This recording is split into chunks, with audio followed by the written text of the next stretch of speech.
اعوذ باللہ من الشیطان الرجیم بسم اللہ الرحمن الرحیم الحمدللہ رب العالمین الصلاۃ والسلام علی سید الانبیاء والمرسلین خاتم لما سبق والفاتح لمن غلق المعلن الحق بالحق بالقاسم محمد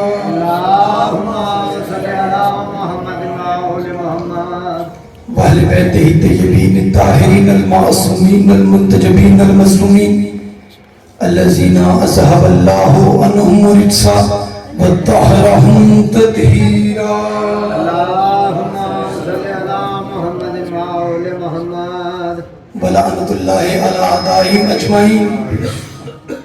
درود اس طرح پڑھیں جس طرح یہ گھرانہ لائی کے درود ہے. اللهم صل على محمد وآل محمد. دعا ہے آل محمد کا کریم خالق صدقہ شہزادی کونین کا جتنے بھی مومن و مومنات بارگاہ امام حسین علیہ السلام میں حاضر ہوئے ہیں بی بی اپنی بارگاہ میں قبول منظور فرمائے. خصوص بالخصوص خدا بانیان فرشیزہ اللہ دیتا ہے حضری صاحب بہت ہی پیارے بھائی خدا توفیقات خیر میں اضافہ فرمائے. میرے بھائی ملک جویل صاحب جتنے بھی صاحبان تشریف فرما ہیں خدا ہر کسی کی توفیقات میں اضافہ فرمائے. لاکھوں دعاؤں کی ایک دعا خدا ہمارے حقیقی وارث کا جلد سے جلد ظہور فرمائے. سب سے پہلا جملہ کوئی لمبا چوڑا نہیں پڑھنا, پڑھنے والے کافی کثیر تعداد میں ہیں. جتنا ٹائم مجھے بھائی نے دیا ہے تو میں انشاءاللہ کوشش کروں گا اسی میں اپنی نوکری تمام کروں. ہماری عزاداری یہ مجالس اس طرح خالص ہے جس طرح اہل بادشاہ کی عبادت ہے. قبلہ صاحب ماشاءاللہ میرے لیے باعث فخر ہے, علمی شخصیت ہے. چلو ان کو سبق ہی سنانا ہے, کوئی علمی دعویٰ نہیں, کوئی خطابت کا دعویٰ نہیں. امام حسین علیہ السلام کا سب سے ایک چھوٹا سا مداح خوان ہے. ہاں اگر ناز ہے تو قبلہ صاحب اس بات پہ کہ اس ہستی کا ذاکر ہوں جس ہستی کا ذاکر خود اللہ ہے.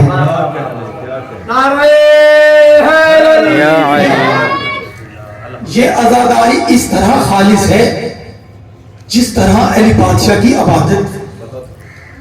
اسے کہتے ہیں چھوٹا منہ بڑی بات. کہاں ہمارا خلوص, کہاں اہل بادشاہ کی عبادت. چلو میں تھوڑا سا واضح کر دیتا ہوں. اہل بادشاہ کا فرمان ہے کہ میں اہل خدا کی عبادت نہ جنت کے لالچ میں کرتا ہوں نہ دوزخ کے خوف سے کرتا ہوں. میں اس لیے عبادت کرتا ہوں کیونکہ وہ لائق عبادت ہے. سارا زمانہ گواہ ہے ہم حسین کا ماتم نہ جنت کے لالچ میں کرتے ہیں نہ دوزخ کے خوف سے کرتے ہیں. نہ جنت کے لالچ میں کرتے ہیں نہ دوزخ کے خوف سے کرتے ہیں کیونکہ ایک عزادار کے لیے ماتمی کے لیے جنت مانگنے کی چیز نہیں بلکہ بانٹنے کی چیز ہے. خدا آپ کو بات بشارت ہے. اور یہ جو پروپگنڈے جلوس چار دیواری میں ہونے چاہیے دہشت گردی کا ماحول ہے, ان جاہلوں کو یہ نہیں پتا کہ ہم بگوڑوں کے تو ماننے والے ہی نہیں. ہم تو اس اہل بادشاہ کے ماننے والے ہیں کہ جب بادشاہ کو مسجد کوفہ میں ضرب لگی سب سے پہلا جملہ کہا فزت برب الکعبہ, رب کعبہ کی قسم اہلی کامیاب ہو گیا. لوگوں کو پتہ ہی نہیں کہ ہم نے حر سے جینا سیکھا ہے, مختار سے مرنا سیکھا ہے. ہم اس علی بادشاہ کے ماننے والے ہیں کہ جنگ کے میدان سے جب ایک دشمن نے علی بادشاہ کو للکارا اور امیر المومنین بغیر ذرہ کے تلوار کو اٹھا کے میدان میں آ گئے. کبھی علی میمنہ میں نظر آتا ہے. اب سوچ کو مریضوں سے میری گفتگو نہیں ہے جو جامع بیلا تھام کے بیٹھا ہے. ذرا اپنا معیار معافی بند کرتا کہ امام کے فضائل کا جملہ آپ کی طرف ہدیہ کرتا چلوں. بادشاہ کبھی علی میمنہ میں نظر آتا ہے, کبھی علی میسرہ میں نظر آتا ہے, کبھی علی کرب لشکر کا کلیجہ چیرتا ہوا نظر آتا ہے. یا محمد ابن حنفیہ جیسے بیٹے نے علی جیسے باپ کو بغیر ذرہ کے لڑتے ہوئے دیکھا یا ذرہ اٹھائی میدان میں آگے تو بابا جنگ ضرور لڑے لیکن ذرہ تو پہلے. امیر المومنین نے فرمایا اے محمد ذرہ وہ پہنے جسے موت کا ڈر ہو. علی کو موت کا ڈر ہی نہیں, کیا پتا موت علی پہ آ پڑے یا علی موت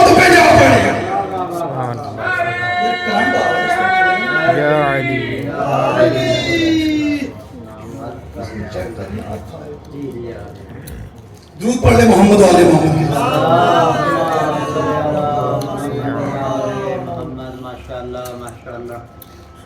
اور ہم تو وہ قوم ہے کسی حال میں بھی علی بادشاہ کا ذکر نہیں چھوڑتے. زبان کٹ بھی جائے تو علی علی کرنا نہیں چھوڑتے. ہماری اس روایت ہمارے اس شیوے کے سب سے پہلے بانی ہیں جناب میثم تمار. کھجوریں کھا کے گٹھلیاں بو دی گئیں. علی فرماتے ہیں جب یہ کھجور بنے گی اس کے اوپر تمہیں میری محبت میں جھولا جھولنا پڑے گا. پریشان ہو بس تھوڑا سا بولتے آئیے گا کیونکہ یہ تقریباً قبلہ صاحب چلے دعا بھی کیجیے گا. کوئی 6 ماہ بعد ممبر پہ نوکری دے رہا ہوں. 4 سال سے تو میں ریگولر کیونکہ یونیورسٹی میں تھا اس وجہ سے ریگولر حاضر نہیں دے سکا. انشاءاللہ وقتاً فوقتاً آپ کی زیارت ہوتی رہے گی. کھجوریں کھا کے گٹھلیاں بو دی گئی.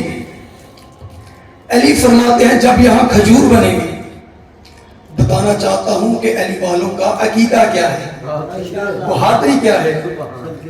جب یہاں کھجور بنے گی ماشاءاللہ اس کے اوپر تجھے میری محبت میں جھولا جھولنا پڑے گا. مجھے آل محمد کی عظمت کی قسم ہے اگر کوئی زمانے کا مول بھی ہوتا تو اسے اکھاڑ کے چلا جاتا, بلکہ جناب میثم تمار روز آ کر اسے پانی دیتا اور اس کی نکلتی چھوٹی چھوٹی کونپلوں کو بوسہ دے کے کہتا کب جوان ہوگی جب میں تیرے اوپر اپنے پیر کی محبت میں جھولا جھولوں گا. کب جوان ہوگی. آخر وہ وقت آ گیا ملون کا دربار اور علی کے شیر کے ہاتھ پاؤں میں رسیاں. بے غیرت کہتا پہلے میں تیرے ہاتھ کاٹوں گا. میثم فرماتا ہے سچ ہے. بے غیرت کہتا پھر میں تیرے پاؤں کاٹوں گا. میثم فرماتا ہے سچ ہے. بے غیرت کہتا پھر میں تیرے کان کاٹوں گا. میثم فرماتا ہے سچ ہے. بے غیرت کہتا پھر میں تجھے سولی پہ لٹکا دوں گا. علی کا شیر انگڑائی لے کے کہتا ہے بکواس نہ کر, مجھے علی نے پہلے بتایا ہے پہلے تو میری زبان کاٹے گا پھر مجھے سولی پہ لٹکائے گا. پہلے تو میری زبان کاٹے گا. آخر وہ وقت آ گیا جامع میثم تمار نے کہا پہلے تو میری زبان کاٹے گا پھر مجھے سولی پہ لٹکائے گا. غصہ آ گیا. علی کا دشمن شروع سے ہی چڑچڑے پن کا شکار ہے. علی نے کہا تھا میں تیری زبان کاٹوں گا, نہیں کاٹوں گا میں تیری زبان. پتہ نہیں تم لوگوں نے علی کو کیا سمجھا ہے. گلیوں میں محلوں میں بازاروں میں اعلان ہو گئے کہ علی نے کہا تھا کہ میں میثم کی زبان کاٹوں گا, نہیں کاٹوں گا میثم کی زبان.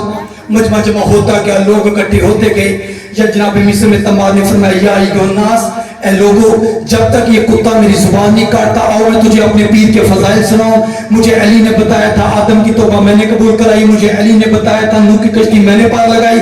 مجھے علی نے بتایا تھا موسیٰ کو جلوہ دکھانے والا میں ہوں. مجھے علی نے بتایا تھا عیسیٰ کو عیسائی سکھانے والا میں ہوں. مجھے علی نے بتایا تھا یوسف کو کنویں سے بچانے والا میں ہوں.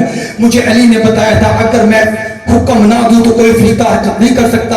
مجھے علی نے بتایا تھا حلال مشکلات میں ہوں. مجھے علی نے بتایا تھا مولا کائنات میں ہوں. مجھے علی نے بتایا تھا صراط مستقیم میں ہوں. مجمع جمع ہوتا گیا لوگ اکٹھے ہوتے گئے. بغیرت کہتا تو جتنے مرضی اپنے پیر کے فضائل پڑھ, میں نے تیری زبان نہیں کاٹنی. جناب علی علیہ السلام کے شیر نے اپنی تقریر کا رنگ بدلا. انگڑائی لے کے کہا اے لوگ آؤ میں تجھے بتاؤں. مجھے علی نے بتایا تھا اس کا باپ وہ نہیں وہ تھا, اس کا باپ وہ نہیں وہ تھا, اس کا باپ وہ نہیں وہ تھا. بغیرت کہتا جلاد جلدی زبان کاٹ کہیں میری باری بھی نہ آ جائے. بندوں کو ابھی بھی علی کی فلائے سمجھ میں نہ آئی. جو بالغ ہونے کے بعد واجب ہو اسے نماز کہتے ہیں, جو ماں کی گود سے واجب ہو اسے علی کی ولایت کہتے ہیں.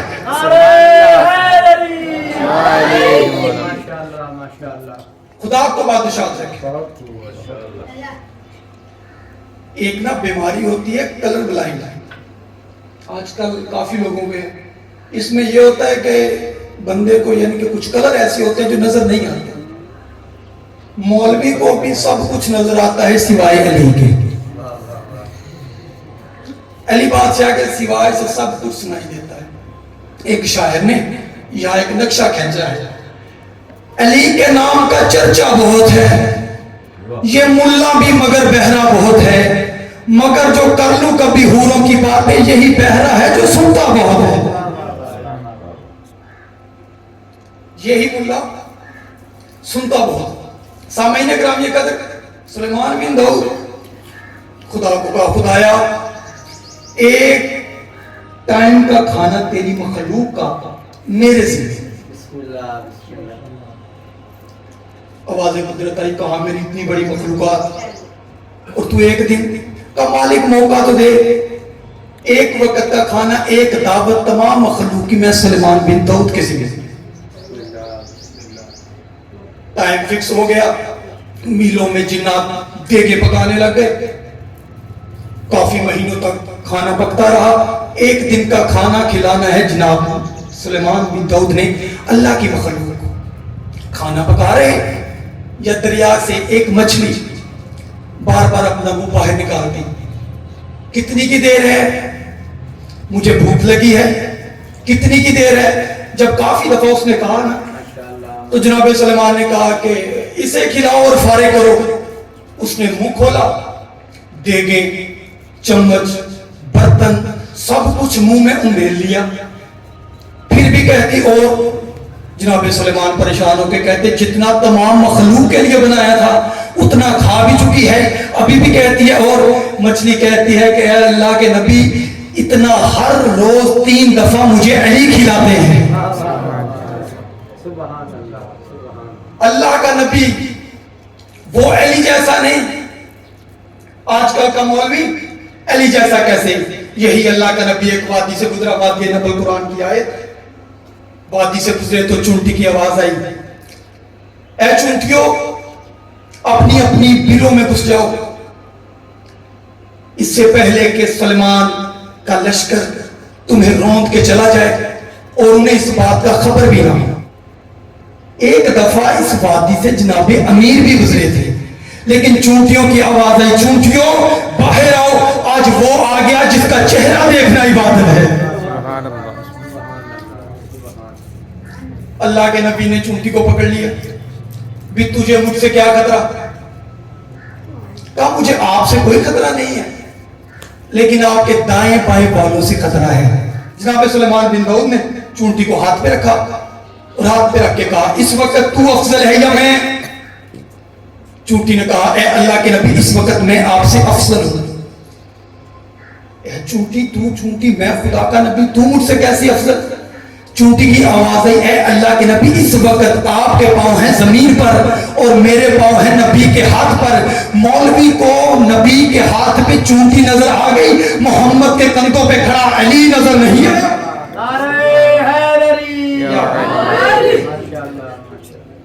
خدا آپ سب کو بادشاہ رکھے امام زمانہ تمام کی توفیقات میں اضافہ فرمائے کافی پڑھ لیا بس ایک آج جملہ توفیق صاحب کا نوکری تمام مجھ سے بہتر پڑھنے والے میرے بات تشریف فرما ہے میری دعا ہے کہ عید کے قریب خدا کسی کی اولاد کو یتیم نہ کرے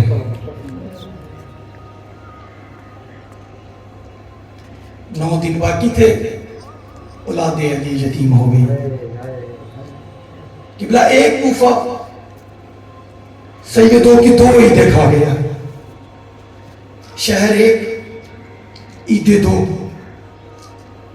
پہلی عید بھی یہی کوفہ کھا گیا بی بی زینب باپ کا زخمی اماں دیکھ دیکھ کے روتی رہی دوسری عید بھی یہی کوفہ کھا گیا مسلم کی جوڑی دریا کے کنارے پیاسی ذبح ہوتی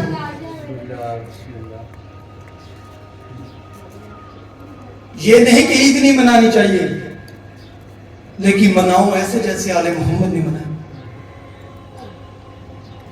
امام جعفر صادق علیہ السلام کے پاس ایک صحابی آ گیا عید کا دن مدینے میں جب بھی جاتے امام کی زیارت کرتے عید کے ایام امام نے سیادہ بازی تن کیا پیر میں نہ لین نہیں زلفیں بکھری ہوئی کہ مولا عید کے دن یہ حالت لوگ کیا کہیں گے امام نے رو کے فرمایا مسلمانوں نے ہمیں منانے کون سی عید دی ہے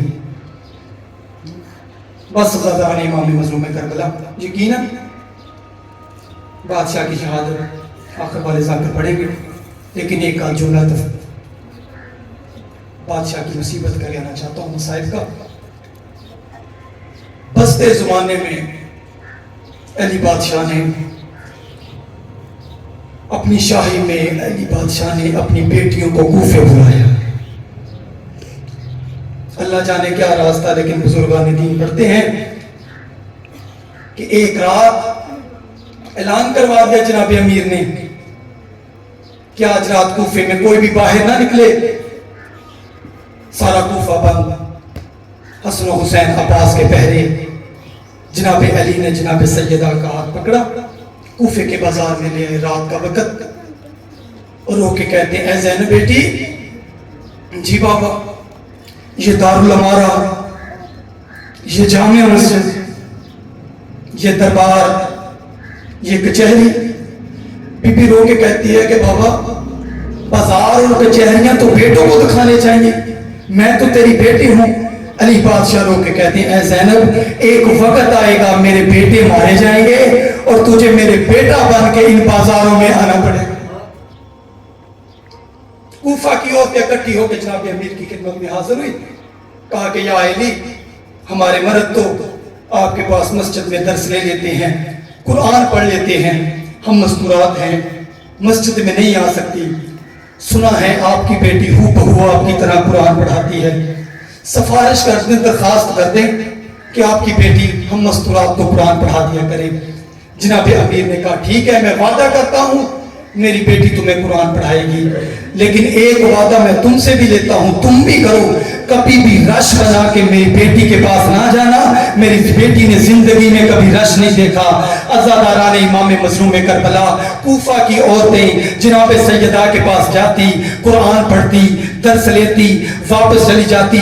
لیکن جب 40 ہجری کا رمضان آیا ہے نا, کوفہ کی عورتیں جاتی تو قرآن پڑھتے ہیں لیکن واپس روتی ہوئی جاتی. یا ایک دن جناب امیر نے کہا جاتی تو قرآن پڑھنے ہو, واپس روتی ہوئی کیوں آتی ہو؟ کہا کہ یا علی, جب سے یہ 40 ہجری کا رمضان چڑھا ہے نا, آپ کی بیٹی کے درس کے رنگ عجیب ہیں. پہلے تو ہمیں قرآن پڑھاتی ہے, پھر پردہ کرواتی ہے, پھر چراغ کی روشنی میں اپنے سر سے چادر ہٹاتی ہے اور اپنی زلفیں بکیر کے کہتی ہے اے کوفہ کی عورتوں, علی کی بیٹی کو اس رنگ میں بھی دیکھ لو. اب یہ نہ ہو کہ کبھی علی کی بیٹی اس رنگ میں کوفہ میں آئے اور تم کہو بی بی ہم نے تو تجھے پہچانا ہی نہیں.